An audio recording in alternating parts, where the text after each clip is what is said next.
Cabral. At ang pamangkin ko po, na halos sa akin na po lumaki, si David Cabral. Nung maliit pa po siya, hindi ko po napansin na nagkaroon po siya ng bukol sa tainga. Nakita ko na lang po, malaki na po siya.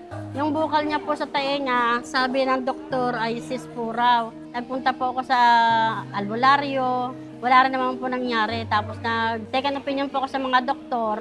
Yung pong unang doktor na pinuntahan ko, hinihingan po ako ng 16,000. Eh, wala naman po akong ganong kalaking pera, kaya hindi ko rin po natugunan yung sabi ng doktor na 16,000 po. May nakapagsabi po sa akin na may libreng operation po dito sa Barangay Papaya. I-try ko po raw sa SM Foundation kung ma-opera nga po si David at sa isang opera lang po ay maayos agad at matanggal agad yung bukol na nasa tainga po ni David. Gumaan na po ang kanyang pakiramdam, wala na po siya sinasabi, "Mama, ang sakit." Hindi lang po siya komportable kasi pag tumagilid po sa paghiga, parang nasakit po pag naiipit.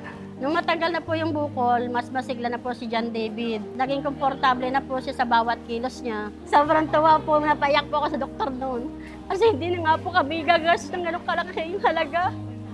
Dahil napakalaki po talaga ng bukol ni David sa tainga. Halos bumabara na po dito. Si Mark David kasi, nung nakita ko siya nung dala ng parents niya, may bukol kasi sa likod ng kanan tenga. So, we did the surgery. Actually, yung bata, kalmado siya nung inoperahan natin. Hindi siya nagwawala, hindi siya nag-iiyak. Kasi may anesthesia naman eh. So, manhid, hindi niya naramdaman yung pain. Then, yung recovery phase niya, mabilis din naman kasi nabigyan naman natin ng antibiotic. Walang infection, walang additional problem sa bata. Maganda yung healing process, pati yung likod ng hairline niya, wala namang deformity. So maganda. Masarap sa pakiramdam.